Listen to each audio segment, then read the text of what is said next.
एक कढई ठेवलेली आहे। कढई आपली गरम पण झालेली आहे। आता इथे मी वरई घेतलेली आहे, अर्धी वाटी ही वरई घेतलेली आहे। ह्या वरईला मी स्वच्छ असं निसून पण घेतलेलं आहे आणि ह्याला काय करायचं आता आपण भाजून घेणार आहोत। तर गॅस मध्यम ठेवायची आणि चांगलीशी भाजून घ्यायची मध्यम गॅसवरती। आज आपण छान अशी नवरात्र स्पेशल वरईची लापशी करणार आहोत। गोड अशी बनणार आहे, खायला पण एकदम मस्त लागणार आहे आणि कमी वेळामध्ये आणि कमी साहित्यामध्ये ही बनणारी आहे आणि एकदम साध्या आणि सोप्या पद्धतीची आहे आणि ही सर्वांनाच आवडणारी आहे, लहानांपासून मोठ्यांपर्यंत आणि खायला एकदम चविष्ट लागणार आहे। आणि याला वरई किंवा भगर पण म्हणू शकतात बरं का। तर इथे बघू शकता आपली वरई छान अशी भाजलेली आहे आणि वरई वास येईपर्यंत आपण चांगली अशी भाजून घ्यायची। तर आता इथे छान भाजलेली पण आहे। तर आता आपण हे गॅस बंद करणार आहोत आणि एका डिश मध्ये वरई काढून घ्यायची। आता इथे त्याच कढईमध्ये आपण शेंगदाणे घेतलेले आहेत, तर अर्धी वाटीला थोडंसं कमी घेतलेले आहेत, ते भाजून घ्यायचे शेंगदाणे। तर इथे शेंगदाणे चांगले असे भाजून घ्यायचे।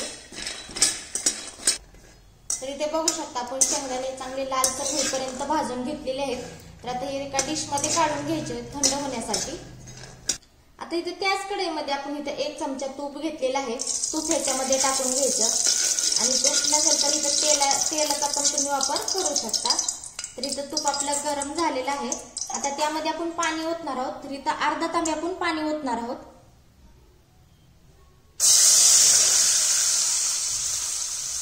तर इथं अर्धा तांबे मी पाणी ओतलेलं आहे। गॅस हा थोडा मध्यम ठेवायचा। त्याच्यामध्ये इथे मी गूळ टाकणार आहे। तर इथे एक मोठा असा खडा घेतलेला आहे गुळाचा आणि इथं काळा गूळ घेतलेला आहे। काळा गूळ पण खायला खूप छान लागतो। आता हे काय करायचं, विरघळू द्यायचं ह्या पाण्यामध्ये गूळ आणि गॅस मोठा ठेवायचा, म्हणजे याला चांगली अशी उकळी फुटून घ्यायची। घेतलेलं आहे। आता जे आपण मगाशी शेंगदाणे भाजले होते ना, त्याची मी तर साल काढून घेतलेले आहे आणि आता याच्यामध्ये आपण कुटून घेणार आहोत। तर इथं आपल्याला जास्त बारीक करायचं नाही, मध्यम असंच करून घ्यायचं आणि आता हे बारीक नाही करायचं, कारण का अर्ध शेंगदाणे ठेवले ना ते खायला पण छान लागतात। तर इथे बघू शकता अशा पद्धतीने मी हे शेंगदाणे कुटून घेतलेले आहेत।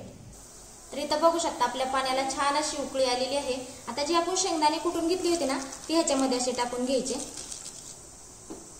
आणि असं थोडंसं हलवून घ्यायचं। गॅस मोठाच ठेवलेला आहे आणि शेंगदाणे हलवल्यानंतर आता ही वरई आपण ह्याच्यामध्ये टाकून घेणार आहोत। तर सर्व वरई टाकल्यानंतर हे छान असं हलवायचं आणि ह्याला चांगलं असं शिजवून घ्यायचं। समजा जर पाणी कमी पडलं तर ह्याच्यामध्ये थोडंसं पाणी ओतून घ्यायचं। तर आता ही वरई चांगली शिजवून घ्यायची आहे।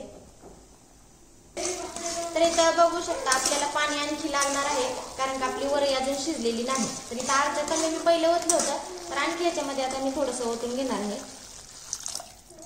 तर इथं मी टोटल 1 तांबे पाणी ओतलेलं आहे। तर आता ह्याला आणखी शिजवून घ्यायचं आणि गॅस मोठाच ठेवायचा। तर इथे बघू शकता आपल्या वरईला शिजण्यासाठी 10-15 मिनिटं झालेली आहेत आणि आता ही तयार पण झालेली आहे। तर आता आपण हे गॅस बंद करणार आहोत।